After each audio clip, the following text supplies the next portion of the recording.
Hello, everyone. Welcome back to our classic tales reading of Little Women by Louisa May Alcott. We are near the end of our story, and in fact, we may finish it today. We'll see how far we get within the hour. But when we last left off last week, this was a special moment between Joe and Laurie. They hadn't seen each other in a long time, and of course, with the big news of Laurie being engaged to Amy, there seemed to be a lot to talk about. And also, I think what we're seeing here is some closure between Joe and Laurie and their relationship sort of going back to a really trusting friendship. So let's start off a little bit before where we last left off. So this is just in the middle of their conversation, sort of talking about how much they have grown over the years and their friendship itself. It was good to see Laurie square his shoulders and smile with masculine scorn at that insinuation as he replied with his high and mighty air, "Amy is too well bred for that, and I am not the sort of man to submit to it. My wife and I respect ourselves and one another too much to ever tyrannize or quarrel." Joe liked that, and thought the new dignity very becoming, but the boy seemed changing very fast into the man, and regret mingled with her pleasure. "I am sure of that. Amy and you never did quarrel, as we used to. She is the sun, and I the wind, in the fable, and the sun managed the man best, you remember." "She can blow him up as well as shine on him," laughed Laurie. "Such a lecture as I got at Nice. I give you my word, it was a great deal worse than any of your scoldings, a regular rouser. I'll tell you all about it sometime. She never will, because after telling me that she despised and was ashamed of me, she lost her heart to the despicable party and married the good-for-nothing. What baseness! Well, if she abuses you, come to me and I'll defend you." "I look as if I needed it, don't I?" said Laurie, getting up and striking an attitude which suddenly changed from the imposing to the rapturous, as Amy's voice was heard calling, "Where is she? Where's my dear old Joe?" In trooped the whole family, and everyone was hugged and kissed all over again. And after several vain attempts, the three wanderers were set down to be looked at and exulted over. Mr. Lawrence, hale and hearty as ever, was quite as much improved as the others by his foreign tour, for the crustiness seemed to be nearly gone, and the old-fashioned courtliness had received a polish which made it kindlier than ever. It was good to see him beam at "my children," as he called the young pair. It was better still to see Amy pay him the daughterly duty and affection which completely won his old heart, and best of all, to watch Laurie revolve around the two, as if never tired of enjoying the pretty picture they made. The minute she put her eyes upon Amy, Meg became conscious that her own dress hadn't a Parisian air, that young Mrs. Moffat would be entirely eclipsed by young Mrs. Lawrence, and that her ladyship was altogether a most elegant and graceful woman. Joe thought, as she watched the pair, how well they looked together. I was right, and Laurie has found the beautiful, accomplished girl who will become his home better than clumsy old Joe, and be a pride, not a torment to him. Mrs. March and her husband smiled and nodded at each other with happy faces, for they saw that their youngest had done well, not only in worldly things, but the better wealth of love, confidence, and happiness. For Amy's face was full of the soft brightness which betokens a peaceful heart. Her voice had a new tenderness in it, and the cool, prim carriage was changed to a gentle dignity, both womanly and winning. No little affectations marred it, and the cordial sweetness of her manner was more charming than the new beauty or the old grace, for it stamped her at once with the unmistakable sign of the true gentlewoman she had hoped to become. "Love has done much for our little girl," said her mother softly.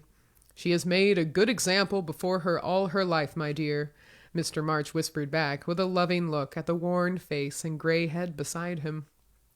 Daisy found it impossible to keep her eyes off her pitty auntie, but attached herself like a lapdog to the wonderful chatelaine full of delightful charms. Demi paused to wonder the new relationship before he comprised himself by the rash acceptance of a bribe, which took the tempting form of a family of wooden bears from Berne. A flank movement produced an unconditional surrender, however, for Laurie knew where to have him. "Young man, when I first had the honor of making your acquaintance, you hit me in the face. Now I demand the satisfaction of a gentleman." And with that, the tall uncle proceeded to toss and tussle the small nephew in a way that damaged his philosophical dignity as much as it delighted his boyish soul. "Blessed if she ain't in silk from head to foot.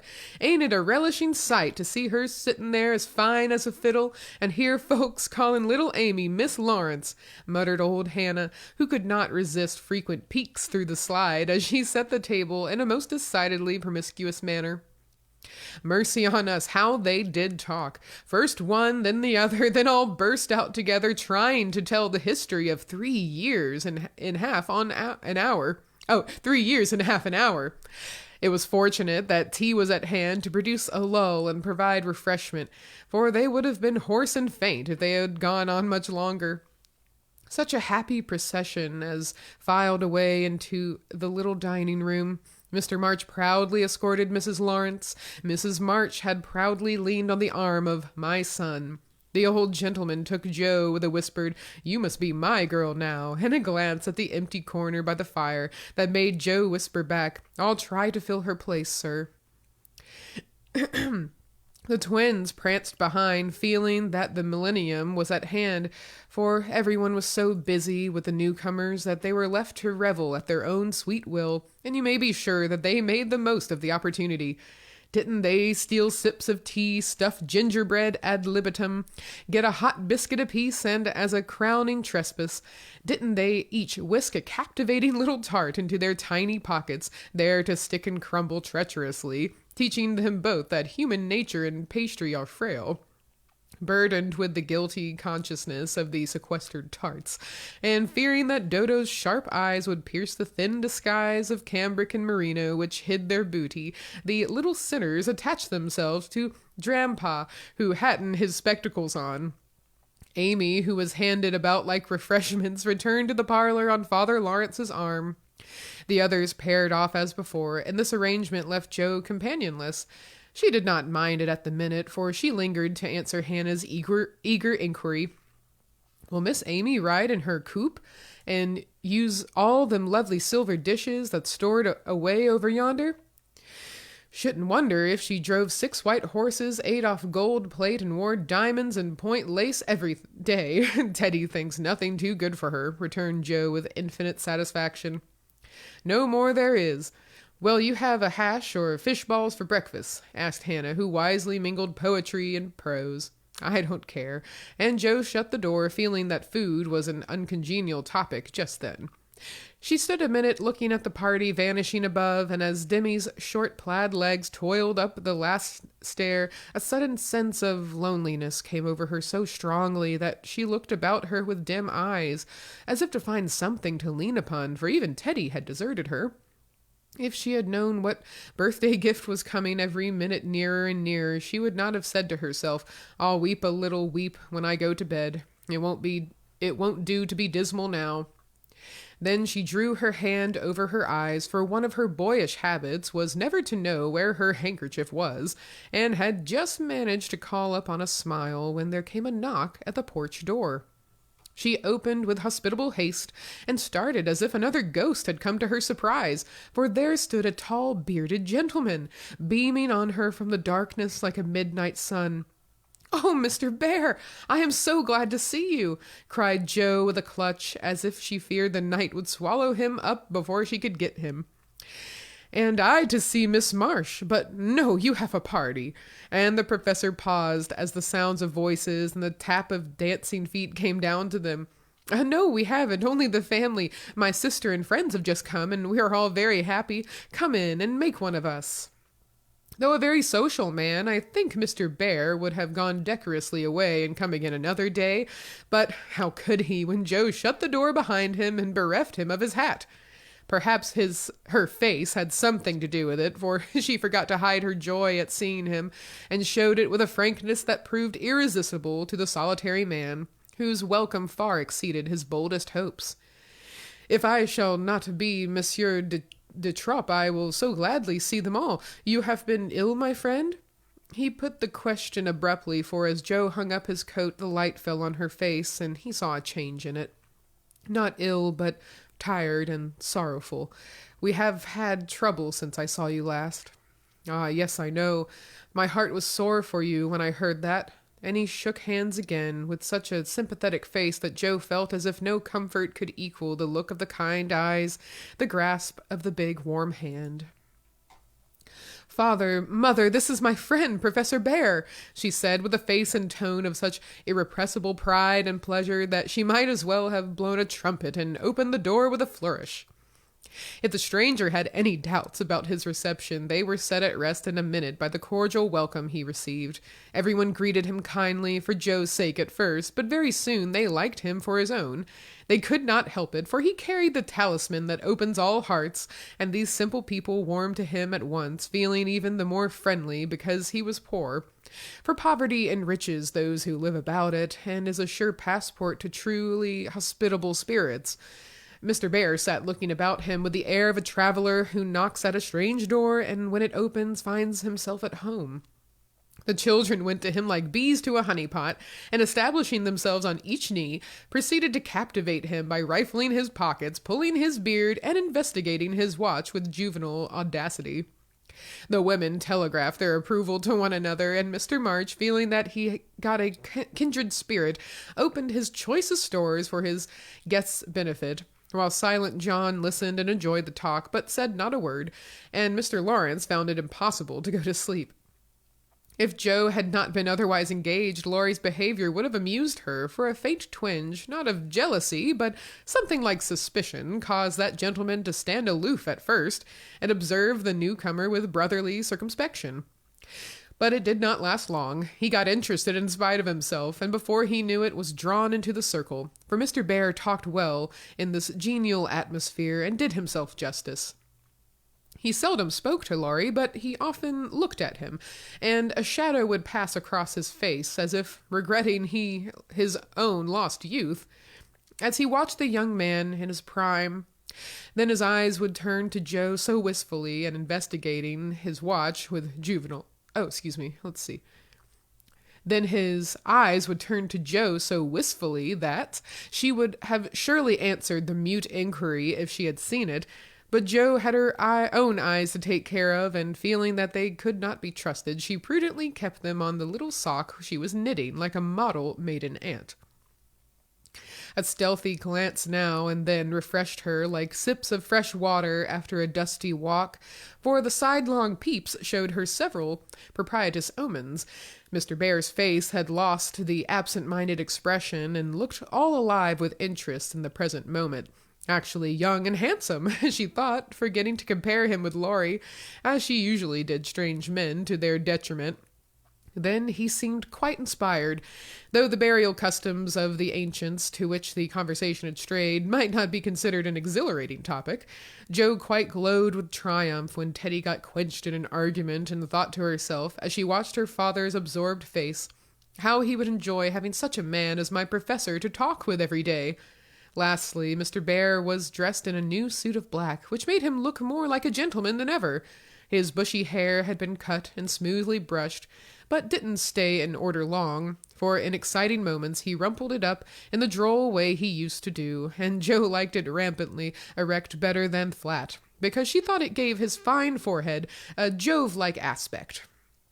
Poor Joe, how she did glorify that plain man, as she sat knitting away so quietly, yet letting nothing escape her, not even the fact that Mr. Bear actually had gold sleeve buttons in his immaculate wristbands.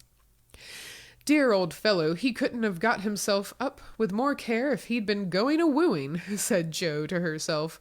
And then a sudden thought, born of the words, made her blush so dreadfully that she had to drop her ball and go down after it to hide her face. The maneuver did not succeed as well as she had expected, however, for though just in the act of setting fire to a funeral pyre, the professor dropped his torch, metaphorically speaking, and made a dive after the little blue ball. Of course, they bumped their heads smartly together, saw stars, and both came up flushed and laughing, without the ball, to resume their seats, wishing they had not left them. Nobody knew where the evening went to, for Hannah skillfully abstracted the babies at an early hour, nodding like two rosy poppies, and Mr. Lawrence went home to rest. The others sat round the fire, talking away, utterly regardless of the lapse of time, till Meg, whose maternal mind was impressed with a firm conviction that Daisy had tumbled out of bed, and Demi set his nightgown afire, studying the structure of matches, made a move to go. "We must have our sing in the good old way, for we are all together again once more," said Joe, feeling that a good shout would be a safe and pleasant vent for the jubilant motions of her soul. They were not all there, but no one found the words thoughtless or untrue, for Beth still seemed among them, a peaceful presence, invisible but dearer than ever, since death could not break the household league that love made indissoluble. The little chair stood in its old place. The tidy basket with the bit of work she left unfinished when the needle grew so heavy was still on its accustomed shelf. The beloved instrument, seldom touched now, had not been moved, and above it Beth's face, serene and smiling as in the early days, looked down upon them, seeming to say, "Be happy, I am here." "Play something, Amy. Let them hear how much you have improved," said Laurie, with pardonable pride in his promising pupil. But Amy whispered, with full eyes, as she twirled the faded stool, "Not tonight, dear. I can't show off tonight." But she did show something better than brilliancy or... Oh, excuse me. But she did so something better than brilliancy or skill, for she sang Beth's songs with a tender music in her voice which the best master could not have taught, and touched the listeners' hearts with a sweeter power than any other inspiration could have given her. The room was very still when the clear voice failed suddenly at the last line of Beth's favorite hymn. It was hard to say, "Earth hath no sorrow that heaven cannot heal." And Amy leaned against her husband, who stood beside her, feeling that her welcome home was not quite perfect without Beth's kiss. "Now we must finish with Mignon's song, for Mr. Bear sings that," said Joe, before the pause grew painful. And Mr. Bear cleared his throat with a grateful as he stepped into the corner where Joe stood, saying, "You will sing with me? We go excellently well together." A pleasing fiction, by the way, for Joe had no more idea of music than a grasshopper, but she would have consented if he had proposed to sing a whole opera, and warbled away, blissfully regardless of time and tune. It didn't much matter, for Mr. Bear sang like a true German, heartily and well, and Joe soon subsided into a subdued hum, that she might listen to the mellow voice that seemed to sing for her alone. "Knowest thou the land where the citron blooms?" used to be the professor's favorite line, for Das Land meant Germany to him. But now he seemed to dwell with particular warmth and melody upon the words, "There, oh there, might I with thee, oh my beloved, go." And one listener was so thrilled by the tender invitation that she longed to say she did know the land, and would joyfully depart thither whenever he liked. The song was considered a great success, and the singer retired, covered with laurels, but a few minutes afterward he forgot his manners entirely, and stared at Amy putting on her bonnet, for she had been introduced simply as "my sister," and no one had called her by her new name since she came. He forgot himself still further when Laurie said, in his most gracious manner at parting, "My wife and I are very glad to meet you, sir. Please remember that you are always welcome waiting for you over the way." Then the professor thanked him so heartily, and looked so suddenly illuminated with satisfaction, that Laurie thought him the most delightfully demonstrative old fellow he had ever met. "I too shall go, but I shall gladly come again, if you will give me leave, dear madam, for a little business in the city will keep me here some days." He spoke to Mrs. March, but he looked at Joe, and the mother's voice gave as cordial an assent as did the daughter's eyes, for Mrs. March was not so blind to her children's interest as Mrs. Moffat supposed. "I suspect this is a wise man," remarked Mr. March with placid satisfaction from the hearthrug after the last guest had gone. "I know he is a good one," added Mrs. March with decided approval as she wound up the clock. "I thought you'd like him," was all Jo said as she slipped away to her bed. She wondered what the business was that brought Mr. Bear to the city, and finally decided that he had been appointed to some great honor somewhere, but had been too modest to mention the fact. If she had seen his face when safe in his own room, he looked at the picture of a severe and rigid young lady with a good deal of hair who appeared to be gazing darkly into futurity, it might have thrown some light upon the subject, especially when he turned off the gas and kissed the picture in the dark. Chapter 44. My Lord and Lady. "Please, Madam Mother, would you lend me my wife for half an hour? The luggage has come, and I've been making hay of Amy's Paris finery, trying to find some things that I want," said Laurie, coming in the next day to find Mrs. Lawrence sitting in her mother's lap as if being made the baby again. "Certainly. Go, dear. I forgot that you have any home but this." And Mrs. March pressed the white hand that wore the wedding ring as if asking pardon for her maternal covetousness. "I shouldn't have come over if I could have helped it, but I can't get on without my little woman any more than a weathercock can without the wind," suggested Jo, as he paused for a simile. Jo had grown quite her own saucy self again since Teddy came home. "Exactly, for Amy keeps me pointing due west most of the time, with only an occasional whiffle round to the south, and I haven't had an easterly spell since I was married. Don't know anything about the north, but am I altogether salubrious and balmy, hey, my lady? Lovely weather so far, and I don't know how long it will last, but I'm not afraid of storms, for I'm learning how to sail my ship. Come home, dear, and I'll find your boot-jack. I suppose that's what you are rummaging after among my things. Men are so helpless, Mother," said Amy with a matronly air which delighted her husband. "What are you going to do with yourselves after you get settled?" asked Jo, buttoning Amy's cloak as she used to button her pinafores. "We have our plans. We don't mean to say much about them yet because we are such very new brooms, but we don't intend to be idle. I'm going into business with a devotion that shall delight grandfather and prove to him that I'm not spoiled. I need something of the sort to keep me steady. I'm tired of dawdling and mean to work like a man." "And Amy, what is she going to do?" asked Mrs. March, well pleased at Laurie's decision and the energy with which he spoke. "After doing the civil all around and airing our best bonnet, we shall astonish you by the elegant hospitalities of our mansion, the brilliant society we shall draw upon us, and the beneficial influence we shall exert over the world at large. That's about it, isn't it, Madame Recamier?" asked Laurie, with a quizzical look at Amy. "Time will show. Come away, impertinents, and don't shock my family by calling me names before their faces," answered Amy, resolving that there should be a home with a good wife in it before she set up a salon as a queen of society. "How happy those children seem together," observed Mr. March, finding it difficult to become absorbed in his Aristotle after the young couple had gone. "Yes, and I think it will last," added Mrs. March, with the restful expression of a pilot who has brought a ship safely into port. "I know it will. Happy Amy." And Jo sighed, then smiled brightly as Professor Bear opened the gate with an impatient push.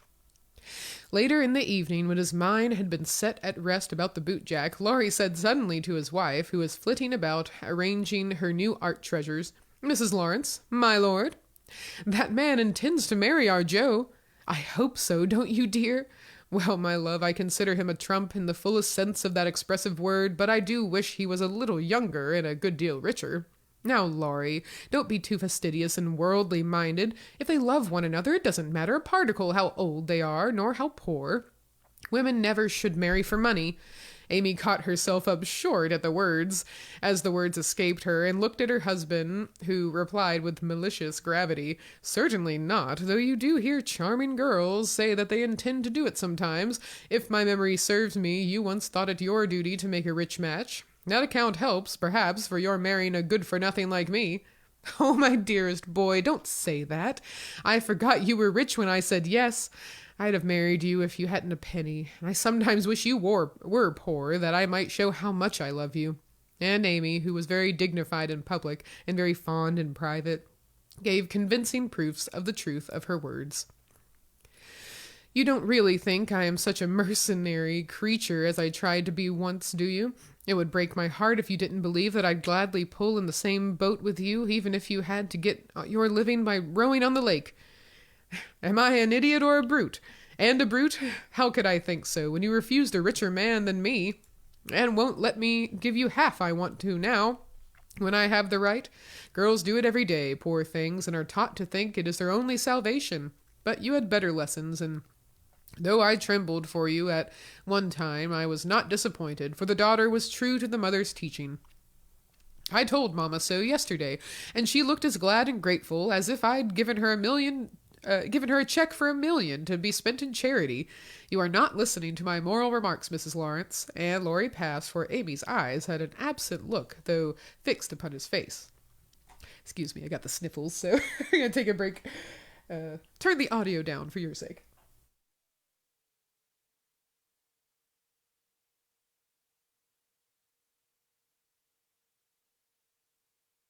All right. Test, test, test. All right, here we go. Yes, I am, and admiring the mole in your chin at the same time. I don't wish to make you vain, but I must confess that I'm prouder of my handsome husband than of all his money. Now, don't laugh, but your nose is such a comfort to me. And Amy softly caressed the well-cut feature with an artistic satisfaction. Laurie had received many compliments in his life, but never one that suited him better, as he plainly showed, though he did not laugh at his wife's peculiar taste, while she said slowly, "May I ask you a question, dear?" "Of course you may." "Shall you care if Joe does marry Mr. Bear?" "Oh, that's the trouble, is it? I thought there was something in that dimple that didn't quite suit you. Not being a dog in the manger, but the happiest fellow alive, I assure you I can dance at Joe's wedding with a heart as light as my heels. Do you doubt it, my darling?" Amy looked up at him and was satisfied. Her little jealous fear vanished forever, and she thanked him with a face full of love and confidence. "I wish we could do something for that capital old professor. Couldn't we invent a rich relation who shall obligingly die out there in Germany and leave him a tidy little fortune?" said Laurie, when they began to pace up and down the long drawing-room arm in arm, as they were fond of doing, in memory of the chateau garden. "Joe would find us out and spoil it all. She is very proud of him, just as he is, and said yesterday that she thought poverty was a beautiful thing. Bless her dear heart. She won't think so when she has a literary husband and a dozen little professors and professorines to support. We won't interfere now, but watch our chance and do them a good turn in spite of themselves. I owe Joe for a part of my education, and she believes in people's paying their honest debts, so I'll get round her in that way. How delightful it is to be able to help others, isn't it? That was always one of my dreams, to have the power of giving freely, and thanks to you, the dream has come true. Ah, we'll do quantities of good, won't we? There's one sort of poverty that I particularly like to help. Out-and-out beggars get taken care of, but poor gentlefolks fare badly because they won't ask, and people don't dare to offer charity. Yet there are 1,000 ways of helping them, if one only knows how to do it so delicately that it doesn't offend.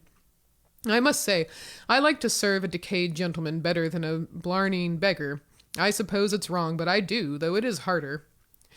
Because it takes a gentleman to do it," added the other member of the Domestic Admiration Society. "Thank you. I'm afraid I don't deserve that pretty compliment, but I was going to say that while I was dawdling about and abroad, I saw a good many talented young fellows making all sorts of sacrifices and enduring real hardships, and they might realize their dreams. Splendid fellows, some of them, working like heroes, poor and friendless, but so full of courage, patience, and ambition that I was ashamed of myself and longed to give them a right good lift. Those are people whom it's a satisfaction to help, for if they've got genius, it's an honor to be allowed to serve them, and not let it be lost or delayed for want of fuel to keep the pot boiling. If they haven't, it's a pleasure to comfort the poor souls and keep them from despair when they find it out. Yes, indeed. And there's another class who can't ask, and who suffer in silence. I know something of it, for I belonged to it before you made a princess of me.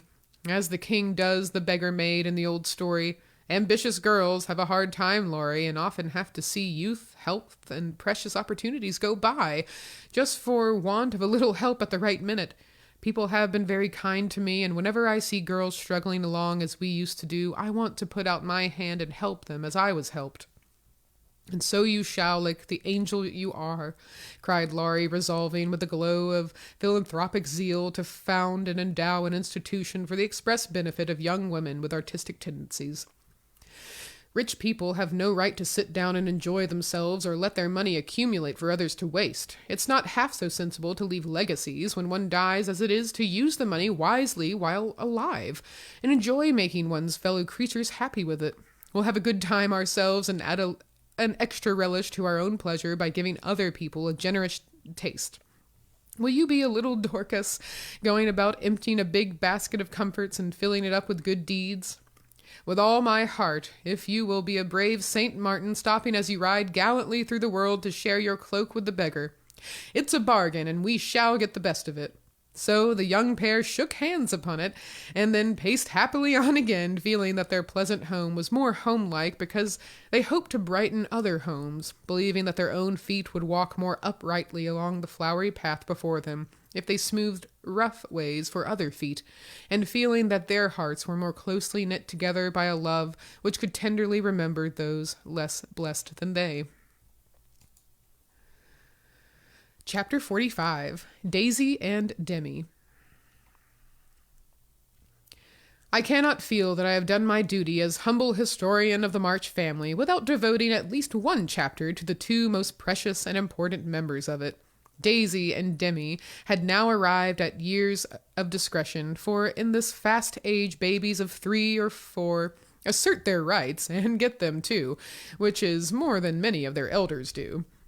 If there ever were a pair of twins in danger of being utterly spoiled by adoration, it was these prattling Brooks. Of course, they were the most remarkable children ever born, as will be shown when I mention that they walked at 8 months, talked fluently at 12 months, and at 2 years took their places at table and behaved with a propriety which charmed all beholders. At 3, Daisy demanded a needler, and actually made a bag with 4 stitches in it. She likewise set up housekeeping in the sideboard and managed a microscopic cooking stove with a skill that brought tears of pride to Hannah's eyes, while Demi learned his letters with his grandfather, who invented a new mode of teaching the alphabet by forming letters with his arms and legs, thus uniting gymnastics for head and heels. The boy early developed a mechanical genius which delighted his father and distracted his mother, for he tried to imitate every machine he saw, and kept the nursery in a chaotic condition with his sewing sheen, a mysterious structure of string, chairs, clothespins, and spools for wheels to go wound and wound. Also, a basket hung over the back of a chair in which he vainly tried to hoist his too confiding sister, who, with feminine devotion, allowed her little head to be bumped till rescued, when the young inventor indignantly remarked, "Why, Marmar, that's my lily-waiter, and me's trying to pull her up." Though utterly unlike in character, the twins got on remarkably well together, and seldom quarreled more than thrice a day. Of course, Demi tyrannized over Daisy and gallantly defended her from every other aggressor, while Daisy made a galley slave of herself and adored her brother as the one perfect being in the world. A rosy, chubby, sunshiny little soul was Daisy, who found her way to everybody's heart and nestled there. One of the captivating children who seemed made to be kissed and cuddled, adored and adorned like little goddesses, and produced for general approval on all festive occasions. Her small virtues were so sweet that she would have been quite angelic if a few small naughtinesses had not kept her delightfully human. It was all fair weather in her world, and every morning she scrambled up to the window in her little nightgown to look out and say, no matter whether it rained or shone, "Oh, pity day, oh, pity day." Everyone was a friend, and she offered kisses to a stranger so confidingly that the most inveterate bachelor relented, and baby lovers became faithful worshippers. "Me loves everybody," she once said, opening her arms with her spoon in one hand and her mug in the other, as if eager to embrace and nourish the whole world. As she grew, her mother began to feel that the dovecote would be blessed by the presence of an inmate as serene and loving as that which had helped to make the old house home, and to pray that she might be spared a loss like that which had lately taught them how long they had entertained an angel unawares. Her grandfather often called her Beth, and her grandmother watched over her with untiring devotion, as if trying to atone for some past mistake which no eye but her own could see. Demi, like a true Yankee, was of an inquiring turn, wanting to know everything and often getting much disturbed because he could not get satisfactory answers to his perpetual "What for?" He also possessed a philosophic bent, to the great delight of his grandfather, who used to hold Socratic conversations with him, in which the precocious pupil occasionally posed his teacher, to the undisguised satisfaction of the womenfolk. "What makes my legs go, Grandpa?" asked the young philosopher, surveying those active portions of his frame with a meditative air while resting after a go-to-bed frolic one night. "It's your little mind, Demi," replied the sage, stroking the yellow head respectfully. "What is a little mind? It is something which makes your body move, as the spring made the wheels go in my watch when I showed it to you. Open me, I want to see it go wound. I can't do that any more than you could open the watch. God winds you up, and you go till he stops you." "Does I?" And Demi's brown eyes grew big and bright as he took in the new thought. "Is I wound it up like the watch?" "Yes, but I can't show you how, for it is done when we don't see." Demi felt his back, as if expecting to find it like that of the watch, and then gravely remarked, "I dess Dodd does it when I asleep."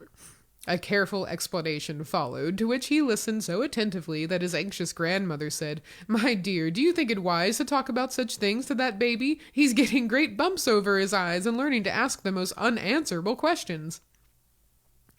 "If he is old enough to ask the question, he is old enough to receive true answers. I am not putting thoughts into his head, but helping him unfold those that are already there. These children are wiser than we are, and I have no doubt the boy understands every word I have said to him. Now, Demi, tell me where you keep your mind." If the boy had replied like Alcibiades, "By the gods, Socrates, I cannot tell," his grandfather would not have been surprised, but when, after standing a moment on one leg like a meditative young stork, he answered in a tone of calm conviction, "In my belly," the old gentleman could only join in Grandma's laugh and dismiss the class in metaphysics.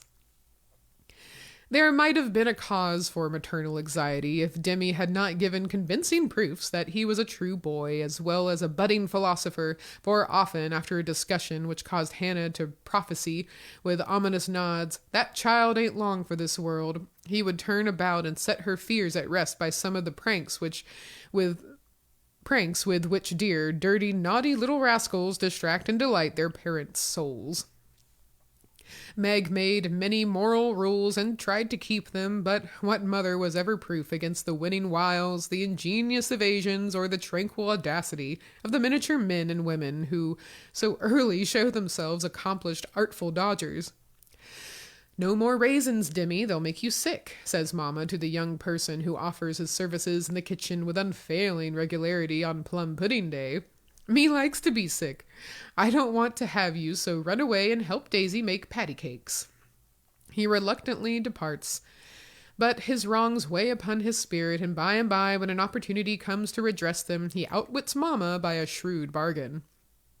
"Now you have been good children, and I'll play anything you like," says Meg, as she leads her assistant cooks upstairs when the pudding is safely bouncing in the pot. "Truly, Marmar?" asks Demi with a brilliant idea in his well-powdered head. "Yes, truly, anything you say," replies the short-sighted parent, preparing herself to sing The Three Little Kittens half a dozen times over, or to take her family to buy a penny bug, regardless of wind or limb. But Demi corners her by the cool reply, "Then we'll go and eat up all the raisins." Aunt Dodo was chief playmate and confidant of both children, and the trio turned the little house topsy-turvy.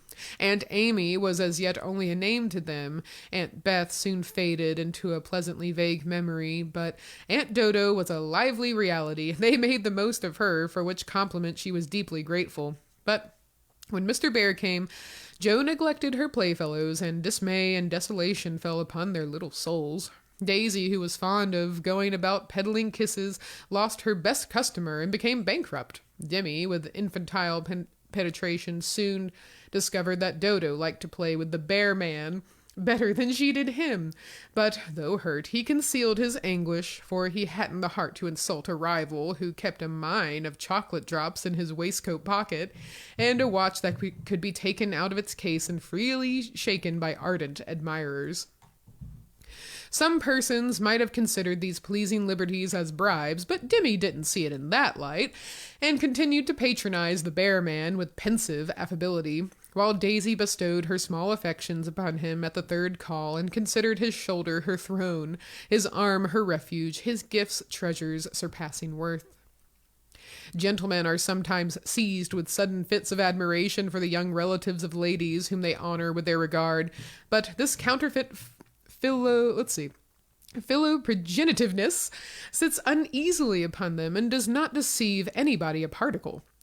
Mr. Bear's devotion was sincere, however, likewise effective, for honesty is the best policy in love as in law.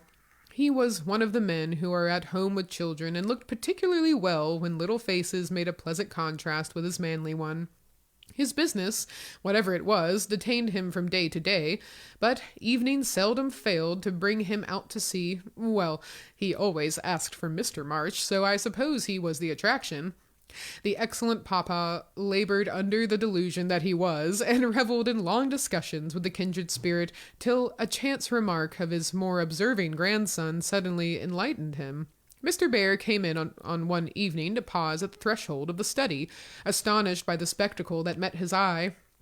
Prone upon the floor lay Mr. March, with his respectable legs in the air, and beside him, likewise prone, was Demi, trying to imitate the attitude with his own short scarlet-stockinged legs, both grovellers so seriously absorbed that they were unconscious of spectators, till Mr. Bear laughed his sonorous laugh, and Joe cried out with a scandalous face, "Father, father, here's the professor!"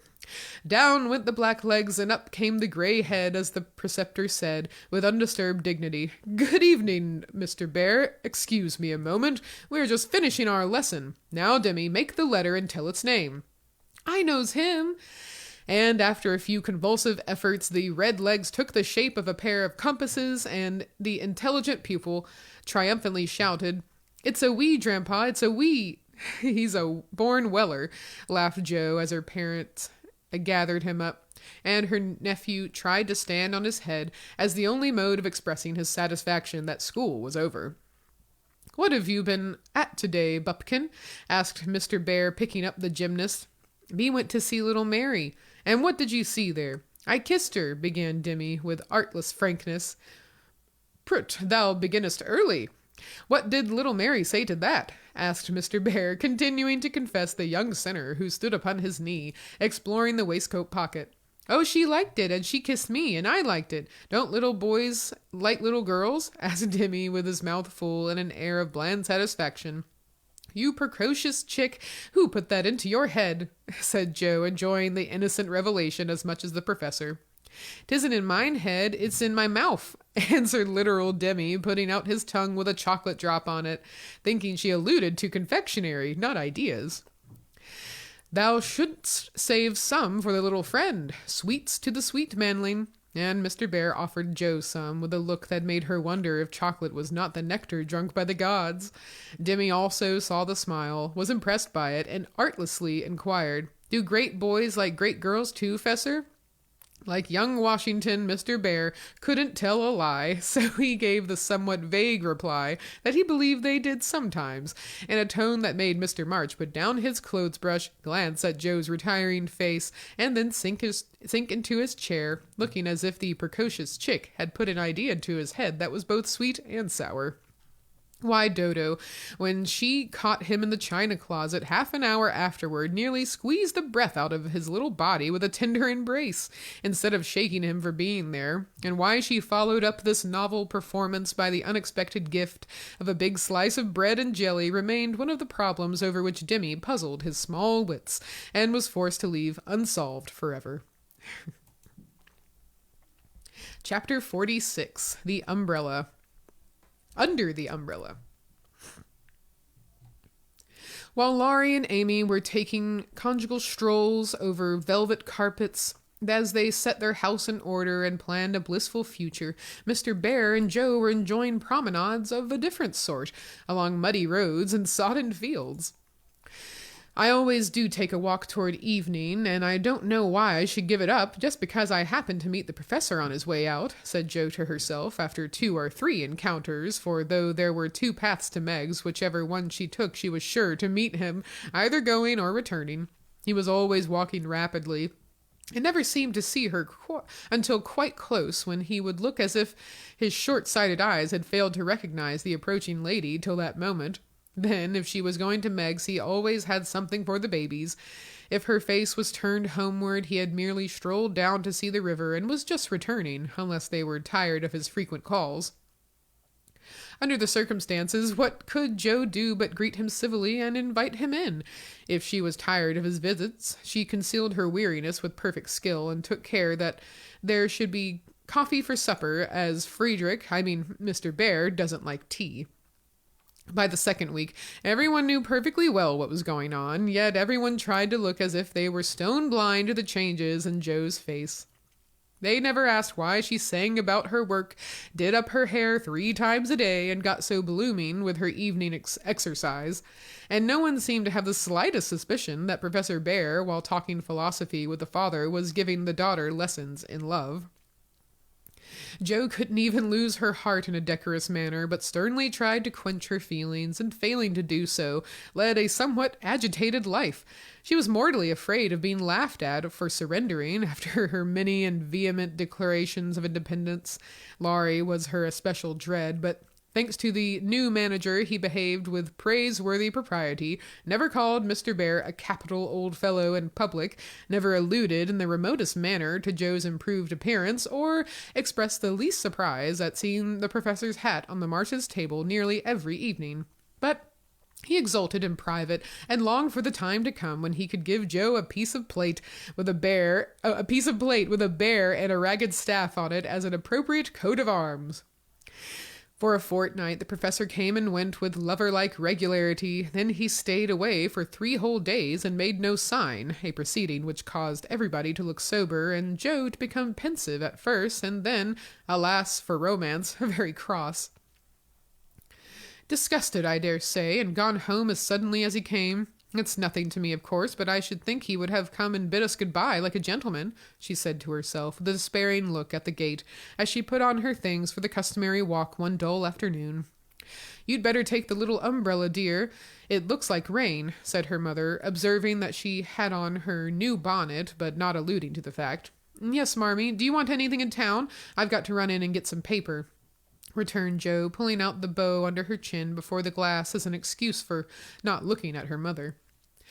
Yes, I want some twilled silesia, a paper of number 9 needles, and 2 yards of narrow lavender ribbon. Have you got your thick boots on, and something warm under your cloak? I believe so, answered Jo absently. If you happen to meet Mr. Bear, bring him home to tea. I quite long to see the dear man, added Mrs. March. Jo heard that, but made no answer, except to kiss her mother and walk rapidly away, thinking with a glow of gratitude in spite of her heartache, how good she is to me. What do girls do who haven't any mothers to help them with their troubles? The dry goods stores were not down among the counting houses, banks, and wholesale warerooms, where gentlemen most do congregate, but Jo found herself in that part of the city before she did a single errand, loitering along as if waiting for someone, examining engineering instruments in one window and samplings of wool in another, with most unfeminine interest, tumbling over barrels, being half smothered by descending bales, and hustled unceremoniously by busy men who looked as if they wondered how the deuce she got there. A drop of rain on her cheek recalled her thoughts from baffled hopes to ruined ribbons, for the drops continued to fall, and being a woman as well as a lover, she felt that, though it was too late to save her heart, she might her bonnet. Now she remembered the little umbrella, which she had forgotten to take in her hurry to be off, but regret was unavailing, and nothing could be done but borrow one or submit to a drenching. She looked up at the lowering sky, down at the crimson bow already flecked with black forward, along the muddy street, then one long, lingering look behind at a certain grimy warehouse with Hoffman, Schwartz and Company over the door, and said to herself with a sternly reproachful air, "It serves me right. What business had I to put on all my best things and come philandering down here hoping to see the professor? Joe, I'm ashamed of you. No, you shall not go there to borrow an umbrella or find out where he is from his friends. You shall trudge away and do your errands in the rain, and if you catch your death and ruin your bonnet, it's no more than you deserve. Now then." With that, she rushed across the street so impetuously that she narrowly escaped annihilation from a passing truck and precipitated herself into the arms of a stately old gentleman who said, "I beg pardon, ma'am," and looked mortally offended. Somewhat daunted, Jo righted herself, spread her handkerchief over the devoted ribbons, and, putting temptation behind her, hurried on, with increasing dampness about the ankles, and much clashing of umbrellas overhead. The fact that a somewhat dilapidated blue one remained stationary above the unprotected bonnet attracted her attention, and looking up, she saw Mr. Bear looking down. "I feel to know the strong-minded lady who goes so bravely under many horse noses and so fast through much mud. What do you do down here, my friend?" "I'm shopping." Mr. Bear smiled as he glanced from the pickle factory on one side to the wholesale hide and leather concern on the other, but he only said politely, "You have no umbrella. May I go also and take for you the bundles?" "Yes, thank you." Jo's cheeks were as red as her ribbon, and she wondered what he thought of her, but she didn't care, for in a minute she found herself walking away arm in arm with her professor, feeling as if the sun had suddenly burst out with uncommon brilliancy, that the world was all right again, and that one thoroughly happy woman was paddling through the wet that day. "We thought you had gone," said Jo hastily, for she knew he was looking at her. Her bonnet wasn't big enough to hide her face, and she feared he might think the joy it betrayed unmaidenly. "Did you believe that I should go with no farewell to those who have been so heavenly kind to me?" he asked so reproachfully that she felt as if she had insulted him by the suggestion, and answered heartily, "No, I didn't. I knew you were busy about your own affairs, but we rather missed you, father and mother especially. And you? I'm always glad to see you, sir." In her anxiety to keep her voice quite calm, Jo made it rather cool, and the frosty little monosyllable at the end seemed to chill the professor, for his smile vanished as he said gravely, "I thank you, and come one more time before I go." "You are going, then? I have no longer any business here. It is done." "Successfully, I hope?" said Jo, for the bitterness of disappointment was in that short reply of his. "I ought to think so, for I have a way opened to me by which I can make my bread and give my younglings much help." "Oh, tell me, please. I like to know all about the boys," said Jo eagerly. "That is so kind. I gladly tell you. My friends find for me a place in a college where I teach as at home, and earn enough to make the way smooth for Franz and Emile. For this I should be grateful, should I not?" "Indeed you should. How splendid it will be to have you doing what you like, and be able to see you often, and the boys," cried Jo, clinging to the lads as an excuse for the satisfaction she could not help betraying. "Ah, but we shall not meet often, I fear. This place is at the west." "So far away!" And Jo left her skirts to their fate as if it didn't matter now what became of her clothes or herself. Mr. Bear had read several languages, but he had not learned to read women yet. He flattered himself that he knew Jo pretty well, and was therefore much amazed by the contradictions of voice, face, and manner which she had showed him in rapid succession that day, for she was in half a dozen different moods in the course of half an hour. When she met him, she looked surprised, though it was impossible to help suspecting that she had come from that express purpose.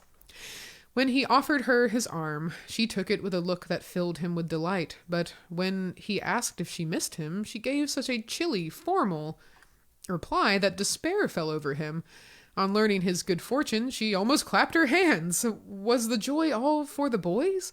Then, on hearing his destination, she said, "So far away," in a tone of despair that lifted him on to a pinnacle of hope, but the next minute she tumbled him down again by observing, like one entirely absorbed in the matter, "Here's the place for my errands. Will you come in? It won't take long." Jo rather prided herself upon her shopping capabilities, and particularly wished to impress her escort with the neatness and dispatch with which she would accomplish the business. But, owing to the flutter she was in, everything went amiss. She upset the tray of needles, forgot the silesia was to be twilled till it was cut off, gave the wrong change, and covered herself with confusion by asking for lavender ribbon at the calico counter. Mr. Bear stood by, watching her blush and blunder, and as he watched, his own bewilderment seemed to subside, for he was beginning to see that on some occasions women, like dreams, go by contraries. When they came out, he put the parcel under his arm with a more cheerful aspect, and splashed through the puddles as if he rather enjoyed it on the whole. "Should we not do a little what you call shopping for the babies and have a farewell feast tonight if I go for my last call at your so pleasant home?" he asked, stopping before a window full of fruit and flowers. "What will we buy?" asked Jo, ignoring the latter part of his speech and sniffing the mingled odors with an affectation of delight as they went in. "May they have oranges and figs?" asked Mr. Bear with a paternal air. "They eat them when they can get them. Do you care for nuts?" "Like a squirrel." "Hamburg grapes. Yes, we shall drink to the fatherland in those." Jo frowned upon that piece of extravagance, and asked why he didn't buy a frail of dates, a cask of raisins, and a bag of almonds and be done with it. Whereat Mr. Bear confiscated her purse, produced his own, and finished the marketing by buying several pounds of grapes, a pot of rosy daisies, and a pretty jar of honey to be regarded in the light of a demijohn. Then, distorting his pockets and knobby bundles, and giving her the flowers to hold, he put up the old umbrella, and they travelled on again. "Miss March, I have a great favor to ask of you," began the professor, after a moist promenade of half a block. "Yes, sir?" And Jo's heart began to beat so hard she was afraid he would hear it. "I am bold to say it in spite of the rain, because so short a time remains to me." "Yes, sir?" And Jo nearly crushed the small flower pot with the sudden squeeze she gave it.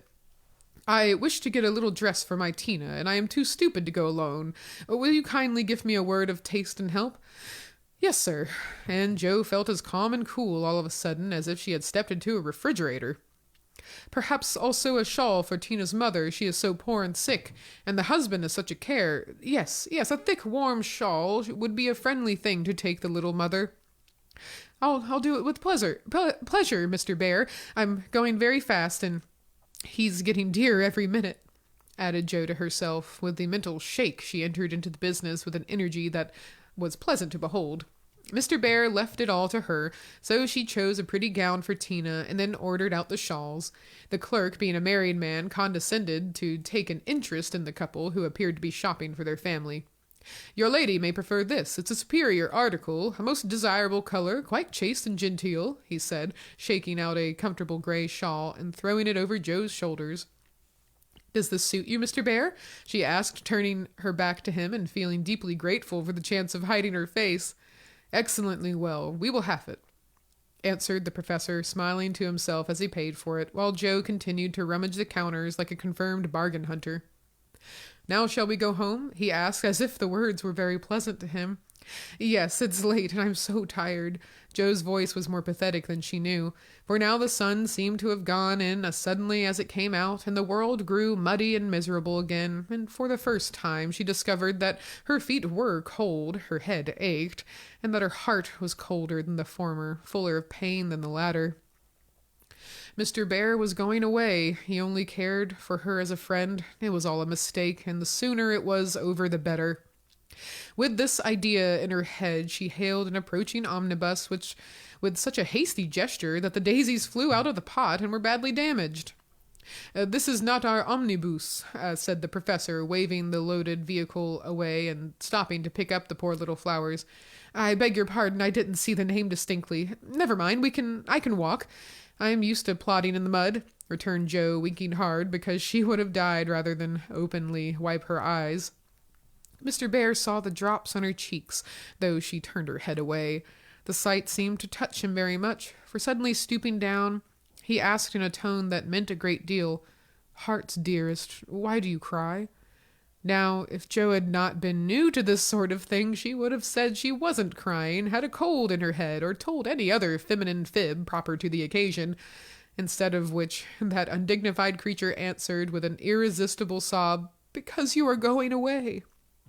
"Ach, mein Gott, that is so good," cried Mr. Bear, managing to clasp his hands in spite of the umbrella and the bundles. "Joe, I have nothing but much love to give you. I came to see if you could care for it, and I waited to be sure that I was something more than a friend. Am I? Can you make a little place in your heart for old Fritz?" he added all in one breath. "Oh, yes," said Joe, and he was quite satisfied, for she folded both hands over his arm and looked up at him with an expression that plainly showed how happy she would be to walk through life beside him, even though she had no better shelter than the old umbrella if he carried it. It was certainly proposing under difficulties, for even if he had desired to do so, Mr. Bear could not go down upon his knees on account of the mud. Neither could he offer Joe his hand except figuratively, for both were full. Much less could he indulge in tender demonstrations in the open street, though he was near it. So the only way in which he could express his rapture was to look at her, with an expression which glorified his face to such a degree that there actually seemed to be little rainbows in the drops that sparkled on his beard. If he had not loved Joe very much, I don't think he could have done it then, for she looked far from lovely. With her skirts in a deplorable state, her rubber boots splashed to her ankle, and her bonnet a ruin. Fortunately, Mr. Bear considered her the most beautiful woman living, and she found him more Jove-like than ever, though his hat brim was quite limp with the little rills trickling thence upon his shoulders, for he held the umbrella over Joe, and every finger of his gloves needed mending. Passers-by probably thought them a pair of harmless lunatics, for they entirely forgot to hail a bus, and strolled leisurely along, oblivious of deepening dusk and fog. Little they cared what anybody thought, for they were enjoying the happy hour that seldom comes but once in any life, the magical moment which bestows youth on the old, beauty on the plain, wealth on the poor, and gives human hearts a foretaste of heaven. The professor looked as if he had conquered a kingdom, and the world had nothing more to offer him in the way of bliss, while Joe trudged beside him, feeling as if her place had always been there, and wondering how she could ever have chosen any other lot. Of course, she was the first to speak, intelligibly, I mean, for the emotional remarks which followed her impetuous "oh yes" were not of a coherent or reportable character. "Friedrich, why didn't you—" "Oh, heaven, she gives me the name that no one speaks since Mina died," cried the professor, pausing in a puddle to regard her with delight. I always call you so to myself. I forgot, but I won't unless you like it. Like it? It is more sweet to me than I can tell. Say thou also, and I shall say your language is almost as beautiful as mine." "Isn't thou a little sentimental?" asked Joe, privately thinking it a lovely monosyllable. "Sentimental? Yes, thank God, we Germans believe in sentiment, and keep ourselves young mit it. Your English 'you' is so cold. Say thou, dear heart's dearest, it means so much to me," pleaded Mr. Bear, like a romantic student than a grave professor. "Well then, why didn't thou tell me all this sooner?" asked Joe bashfully. "Now I shall have to show thee all my heart, and I so gladly will, because thou must take care of it hereafter. See then, my Joe, the dear funny little name. I had a wish to tell something the day I said goodbye in New York, but I thought the handsome friend was betrothed to thee, and so I spoke not. Wouldst thou have said yes then if I had spoken?" "I don't know. I'm afraid not, for I didn't have any heart just then." "Prut, that I do not believe. It was asleep till the fairy prince came through the wood and waked it up. Ah, well, die erste Liebe ist die beste, but that I should not expect. Yes, the first love is the best, but be so contented, for I never had another. Teddy was only a boy, and soon got over his little fancy," said Joe, anxious to correct the professor's mistake.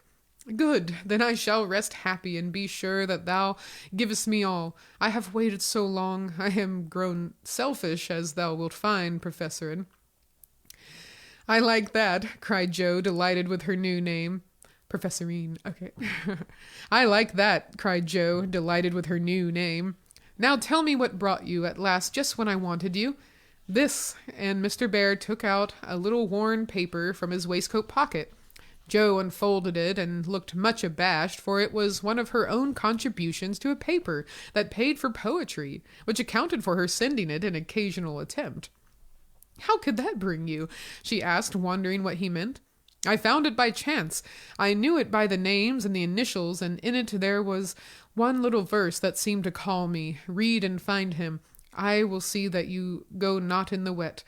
Jo obeyed and hastily skimmed through the lines which she had christened. In the garret. 4 little chests all in a row, dim with dust and worn by time, all fashioned and filled long ago by children now in their prime. 4 little keys hung side by side with faded ribbons, brave and gay, when fastened there with childish pride long ago on a rainy day. 4 little names, one on each lid, carved out by a boyish hand, and underneath there lieth hid histories of the happy band, once playing here and pausing oft to hear the sweet refrain that came and went on the roof aloft in the falling summer rain. Meg on the first lid, smooth and fair, I look in with loving eyes, for folded here with well-known care a goodly gathering lies. The record of a peaceful life, gifts to gentle child and girl, a bridal gown, lines to a wife, a tiny shoe, a baby curl. No toys in this first chest remain, for all are carried away, in their old age to join again in another small Meg's play. Oh, happy mother, well I know, you hear like a sweet refrain, lullabies ever soft and low, in the falling summer rain.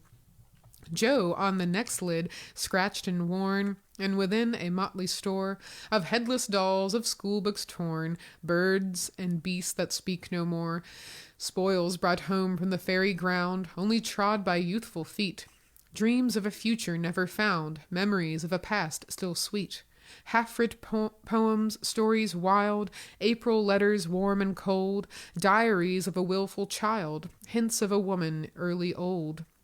A woman in a lonely home, hearing like a sad refrain, "Be worthy, love, and love will come in the falling summer rain."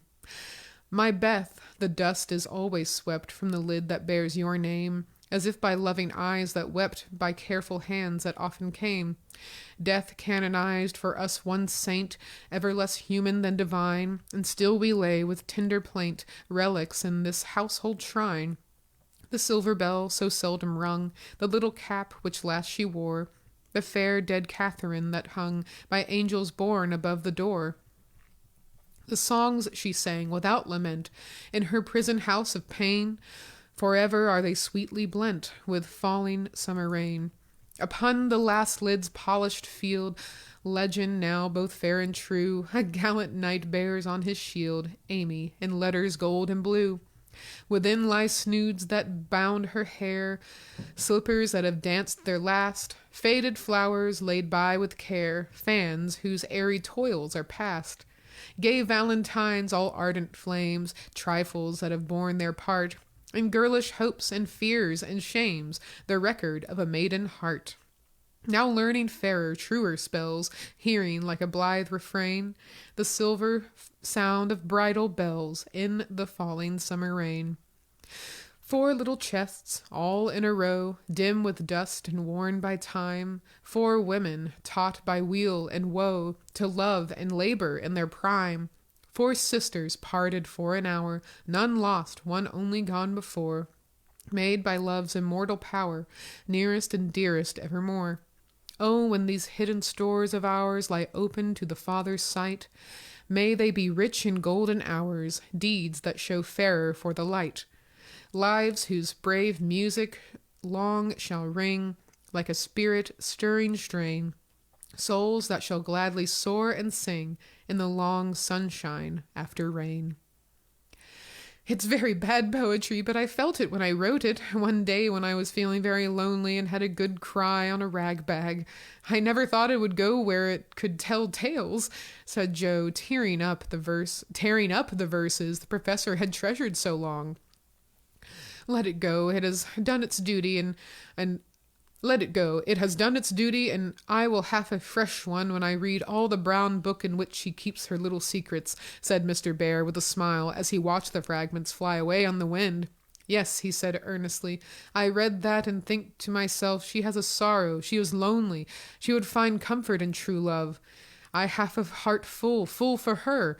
Shall I not go and say, if this is not too poor a thing to give for what I shall hope to receive, take it in God's name? And so you came to find that it was not too poor, but the one precious thing I needed, whispered Joe. I had no courage to think that at first, heavenly kind as was your welcome to me, but soon I began to hope, and then I said, I will have her if I die for it, and so I will, cried Mr. Bear with a defiant nod, as if the walls of mist closing round them were barriers which was to surmount or valiantly knock down. Joe thought that was splendid, and resolved to be worthy of her knight, though he did not come prancing on a charger in gorgeous array. What made you stay away so long? She asked presently, finding it so pleasant to ask confidential questions and get delightful answers that she could not keep silent. It was not easy, but I could not find the heart to take you from that so happy home until I could have a prospect of one to give you, after much time, perhaps, and hard work. How could I ask you to give up so much for a poor old fellow who has no fortune but a little learning? I'm glad you are poor. I couldn't bear a rich husband, said Joe decidedly, adding in a softer tone, Don't fear poverty. I've known it long enough to lose my dread and be happy working for those I love, and don't call yourself old. 40 is the prime of life. I couldn't help loving you if you were 70. The professor found that so touching that he would have been glad of his handkerchief if he could have got at it. As he couldn't, Joe wiped his eyes for him and said, laughing as she took away a bundle or two, I may be strong-minded, but no one can say I'm out of my sphere now, for woman's special mission is supposed to be drying the tears and bearing burdens. I'm to carry my share, Friedrich, and help to earn the home. Make up your mind to do that, or I'll never go, she added resolutely as he tried to reclaim his load. We shall see. Have you patience to wait a long time, Joe? I must go away and do my work alone. I must help my boys first, because even you, I may not break my word to Mina. Can you forgive that and be happy while we wait and hope? Yes, I know I can, for we love one another, and that makes all the rest easy to bear. I have my duty also and my work. I couldn't enjoy myself if I neglected them even for you, so there's no need of hurry or impatience. You can do your part out west. I can do mine here, and both be happy, hoping for the best, and leaving the future to be as God wills. Ah, thou givest me such hope and courage, and I have nothing to give back but a full heart in these empty hands, cried the professor, quite overcome. Joe never would learn to be proper, for when he said that, as they stood upon the steps, she just put both hands into his, whispering tenderly, not empty now, and stooping down, kissed her Friedrich under the umbrella. It was dreadful, but she would have done it if the flock of draggle-tailed sparrows on the hedge had been human beings, for she was very far gone indeed, and quite regardless of everything but her own happiness, though it came in such a very simple guise that was the crowning moment of both their lives, when, turning from the night and storm and loneliness to the household light and warmth and peace waiting to receive them with a glad welcome home, Joe led her lover in and shut the door. Chapter 47. All right, I think we will indeed finish today. I know we've gone a bit over time, but let us continue. Just going to take a quick break for my nose. All right, Chapter 47, Harvest Time. For a year, Joe and her professor worked and waited, hoped and loved, met occasionally, and wrote such voluminous letters that the rise in the price of paper was accounted for, Laurie said. The second year began rather soberly, for their prospects did not brighten, and Aunt March died suddenly. But when their first sorrow was over, for they loved the old lady in spite of her sharp tongue, they found that they had cause for rejoicing, for she had left Plumfield to Joe, which made all sorts of joyful things possible. It's a fine old place, and will bring a handsome sum, for of course you intend to sell it, said Laurie, as they were all talking the matter over some weeks later. No, I don't, was Joe's decided answer, as she petted the fat poodle whom she had adopted out of respect to her former mistress. You don't mean to live there? Yes, I do. But my dear girl, it's an immense house and will take a power of money to keep it in order. The garden and orchard alone need 2 or 3 men, and farming isn't in Bear's line, I take it. He'll try his hand at it there if I propose it. And you expect to live on the produce of the place? Well, that sounds paradisiacal, but you'll find it desperate hard work. The crop we are going to raise is a profitable one, and Joe laughed. Of what is this fine crop to consist, ma'am? Boys. I want to open a school for little lads, a good, happy, home-like school, with me to take care of them and Fritz to teach them. That's a truly Joean plan for you. Isn't that just like her? Cried Laurie, appealing to the family, who looked as much surprised as he. I like it, said Mrs. March decidedly. So do I, added her husband, who welcomed the thought of a chance for trying the Socratic method of education on modern youth. It will be an immense care for Joe, said Meg, stroking the head of one all-absorbing son. Joe can do it and be happy in it. It's a splendid idea. Tell us about it, cried Mr. Lawrence, who had been longing to lend the lovers a hand, but knew that they would refuse his help. I knew you'd stand by me, sir. Amy does too. I see it in her eyes, though she prudently waits to turn it over in her mind before she speaks. Now, my dear people, continued Joe earnestly, just understand that this isn't a new idea of mine, but a long-cherished plan. Before my Fritz came, I used to think how, when I'd made my fortune and no one needed me at home, I'd hire a big house and pick up some poor forlorn little lads who hadn't any mothers and take care of them and make life jolly for them before it was too late. I see so many going to ruin for want of help at the right minute. I love so to do anything for them. I seem to feel their wants and sympathize with their troubles, and, oh, I should so like to be a mother to them. Mrs. March held out her hand to Joe, who took it, smiling with tears in her eyes, and went on in the old enthusiastic way which they had not seen for a while. I told my plan to Fritz once, and he said it was just what he would like, and agreed to try it when we got rich. Bless his dear heart. He's been doing it all his life, helping poor boys, I mean, not getting rich. That he'll never be. Money doesn't stay in his pocket long enough to lay up any. But now, thanks to my good old aunt, who loved me better than I ever deserved, I'm rich, at least I feel so, and we can live at Plumfield perfectly well if we have a flourishing school. It's just the place for boys. The house is big, and the furniture strong and plain. There's plenty of room for dozens inside, and splendid grounds outside. They could help in the garden and orchard. Such work is healthy, isn't it, sir? Then Fritz could train and teach his own way, and father will help him. I can feed and nurse and pet and scold them, and mother will be my standby. I've always longed for lots of boys, and never had enough. Now I can fill the house full and revel in the little dears to my heart's content. Think what luxury, Plumfield my own, and a wilderness of boys to enjoy it with me. As Joe waved her hands and gave a sigh of rapture, the family went off into a gale of merriment, and Mr. Lawrence laughed till they thought he'd have a apoplectic fit. I don't see anything funny, she said gravely, when she could be heard. Nothing could be more natural and proper than for my professor to open a school and for me to prefer to reside in my own estate. She is putting on airs already, said Laurie, who regarded the idea in the light of a capital joke.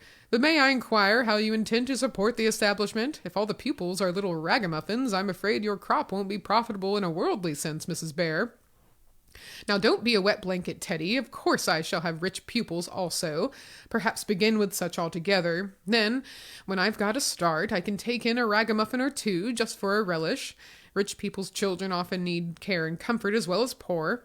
I've seen unfortunate little creatures left to servants or backward ones pushed forward when it's a real cruelty.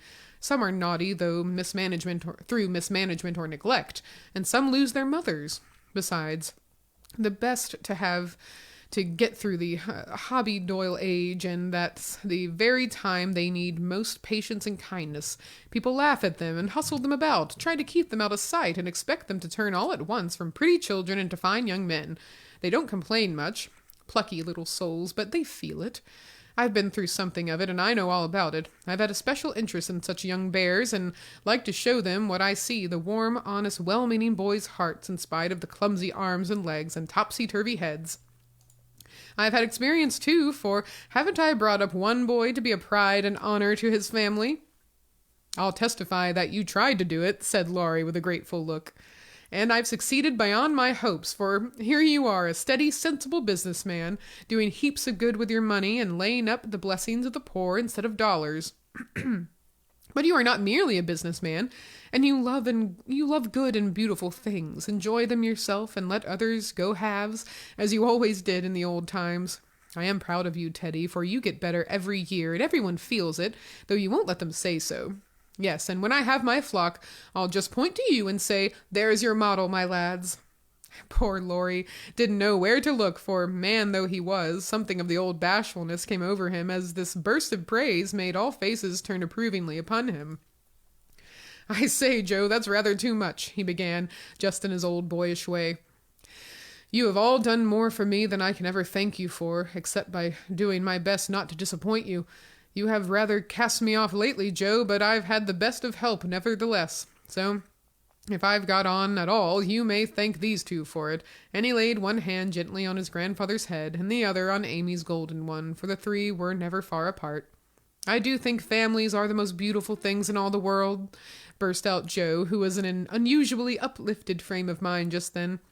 "When I have one of my own, I hope it will be as happy as the three I know and love the best. If John and my Fritz were only here, it would be quite a little heaven on earth," she added more quietly. And that night, when she went to her room after a blissful evening of family counsels, hopes, and plans, her heart was so full of happiness that she could only calm it by kneeling beside the empty bed, always near her own, and thinking tenderly thoughts of Beth. It was a very astonishing year altogether, for things seemed to happen in an unusually rapid and delightful manner. Almost before she knew where she was, Joe found herself married and settled at Plumfield. Then a family of 6 or 7 boys sprung up like mushrooms and flourished surprisingly, poor boys as well as rich, for Mr. Lawrence was continually finding some touching case of destitution, and begging the bears to take pity on the child, and he would gladly pay a trifle for its support. In this way the sly old gentleman got round proud Joe, and furnished her with the style of boy in which she most delighted. Of course, it was uphill work at first, and Joe made queer mistakes, but the wise professor steered her safely into calmer waters, and the most rampant ragamuffin was conquered in the end. How Joe did enjoy her wilderness of boys, and how poor dear Aunt March would have lamented had she been there to see the sacred precincts of prim, well-ordered Plumfield overrun with Toms, Dicks, and Harrys.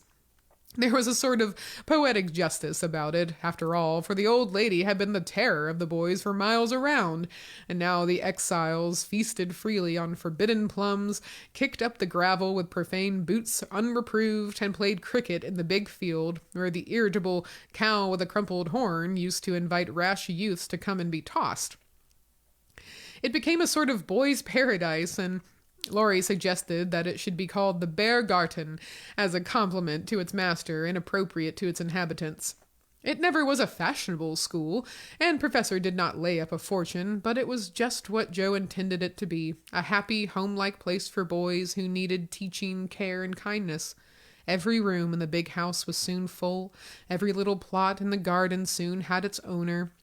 A regular menagerie appeared in barn and shed, for pet animals were allowed.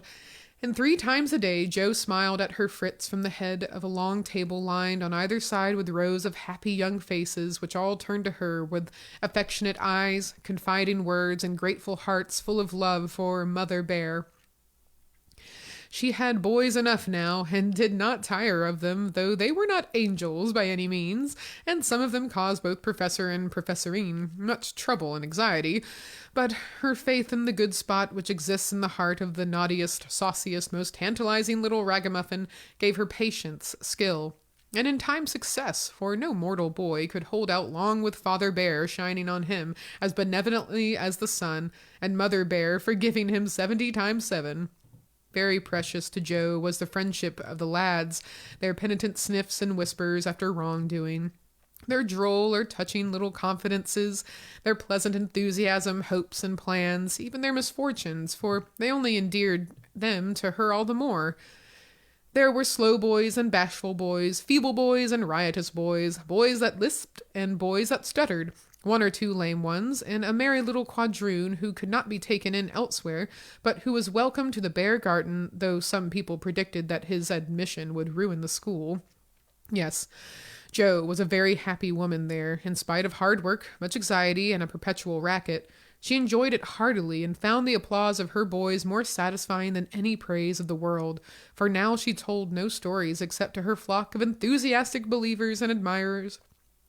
As the years went on, two little lads of her own came to increase her happiness. Rob, named for Grandpa, and Teddy, a happy-go-lucky baby, who seemed to have inherited his papa's sunshiny temper as well as his mother's lively spirit. How they ever grew up alive in that whirlwind of boys was a mystery to their grandma and aunts, but they flourished like dandelions in spring, and their rough nurses loved and served them well. There were a great many holidays at Plumfield, and one of the most delightful was the yearly apple picking, for then the Marches, Lawrences, Brooks, and Bears turned out in full force and made a day of it. 5 years after Joe's wedding, one of these fruitful festivals occurred, a mellow October day, when the air was full of an exhilarating freshness which made the spirits rise and the blood dance healthily in the veins. The old orchard wore its holiday attire. Goldenrod and asters fringed the mossy walls. Grasshoppers skipped briskly in the sere grass, and crickets chirped like fairy pipers at a feast.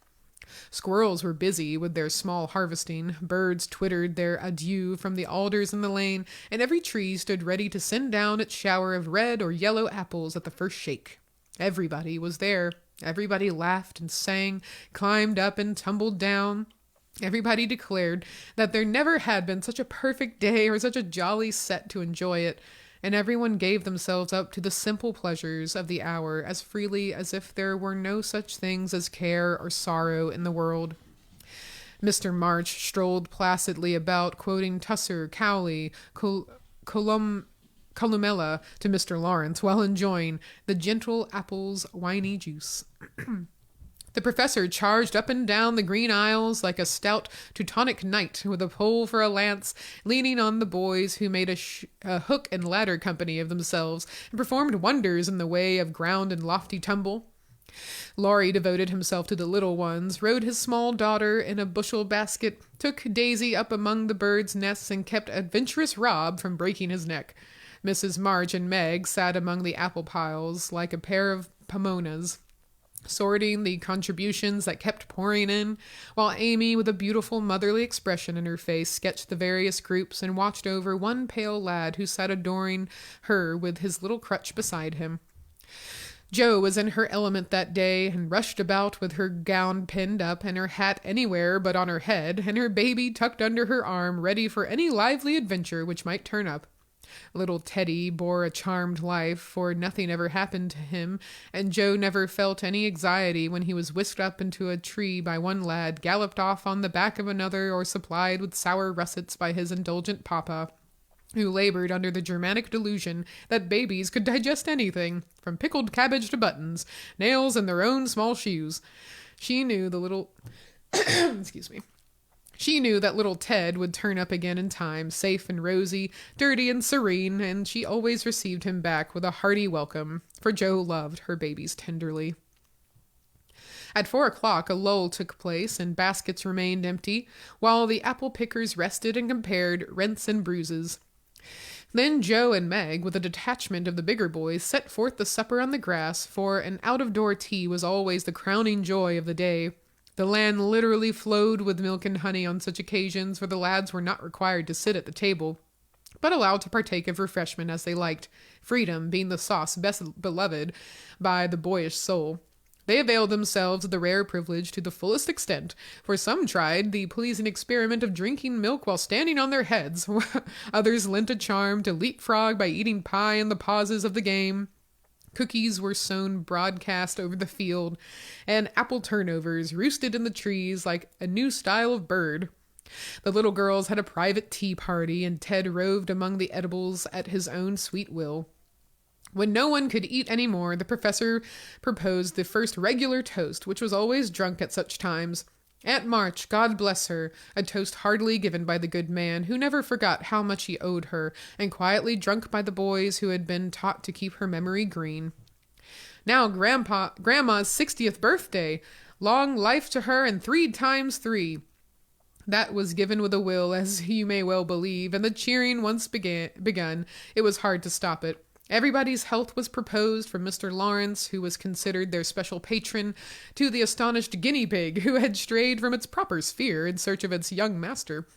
Demi, as the oldest grandchild, then presented the queen of the day with various gifts, so numerous that they were transported to the festive scene in a wheelbarrow. Funny presents, some of them, but that would have been defects to other eyes, were ornaments to Grandma's, for the children's gifts were all their own.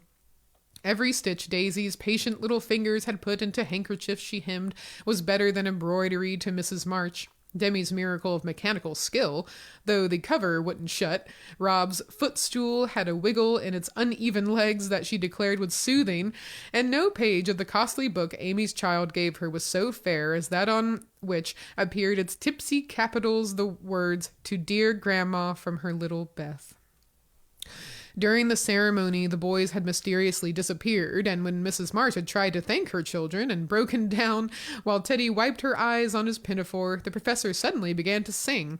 Then, from far above him, voice after voice took up the words, and from tree to tree echoed the music of the unseen choir, as the boys sang with all their hearts the little song that Joe had written, Laurie set to music, and the professor trained his lads to give with the best effect. This was something altogether new, and it proved a grand success, for Mrs. March couldn't get over her surprise, and insisted on shaking hands with every one of the featherless birds, from tall Franz and Emile to the little quadroon, who had the sweetest voice of all. After this, the boys dispersed for a final lark, leaving Mrs. March and her daughters under the festival tree. I don't think I ever ought to call myself Unlucky Joe again, when my greatest wish has been so beautifully gratified, said Mrs. Bear, taking Teddy's little fist out of the milk pitcher in which he was rapturously churning. And yet your life is very different from the one you pictured so long ago. Do you remember our castles in the air? Asked Amy, smiling as she watched Laurie and John playing cricket with the boys. Dear fellows, it does my heart good to see them forget business and frolic for a day, answered Joe, who now spoke in a maternal way of all mankind. Yes, I remember, but the life I wanted then seems selfish, lonely, and cold to me now. I haven't given up the hope that I may write a good book yet, but I can wait, and I'm sure it will be all the better for such experiences and illustrations as these. And Joe pointed from the lively lads in the distance to her father, leaning on the professor's arm as they walked to and fro in the sunshine, deep in one of the conversations which both enjoyed so much. And then to her mother, sitting enthroned among her daughters, with their children in her lap at her feet, as if all fond help and happiness in the face which never could grow old to them. My castle was the most nearly realized of all. I asked for splendid things, to be sure, but in my heart I knew I should be satisfied if I had a little home and John and some dear children like these. I've got them all, thank God, and I am the happiest woman in the world. And Meg laid her hand on her tall boy's head, with a face full of tender and devout content. My castle is very different from what I planned, but I would not alter it, though, like Joe, I don't relinquish all my artistic hopes or confine myself to helping others fulfill their dreams of beauty. I've begun to model a figure of baby, and Laurie says it is the best thing I've ever done. I think so myself, and I mean to do it in marble, so that, whatever happens, I may at least keep the image of my little angel. As Amy spoke, a great tear dropped on the golden hair of the sleeping child in her arms, for her one well-beloved daughter was as a frail little creature, and the dread of losing her was the shadow over Amy's sunshine. This cross was doing much for both father and mother, for one love and sorrow bound them closely together. Amy's nature was growing sweeter, deeper, and more tender. Laurie was growing more serious, strong, and firm, and both were learning that beauty, youth, good fortune, even love itself, cannot keep care and pain and loss and sorrow from the most blessed, for into each life some rain must fall, some days must be dark and sad and dreary. She is growing better, I am sure of it, my dear. Don't despond, but hope and keep happy, said Mrs. March, as tender-hearted Daisy stooped from her knee to lay her rosy cheek against her little cousin's pale one. I never ought to, while I have you to cheer me up, Marmee, and Laurie to take more than half of every burden, replied Amy warmly. He never lets me see his anxiety, but is so sweet and patient with me, so devoted to Beth, and such a stay and comfort to me always that I can't help love him enough. So, in spite of my one cross, I can say with Meg, thank God, I'm a happy woman. There's no need for me to say it, for everyone can see that I'm far happier than I deserve, added Jo, glancing from her good husband to her chubby children tumbling out on the grass beside her. Fritz is getting gray and stout. I'm growing as thin as a shadow, and am 30. We never shall be rich, and Plumfield may burn up any night, for that incorrigible Tommy Bangs will smoke sweet fern cigars under the bedclothes, though he's set himself afire 3 times already.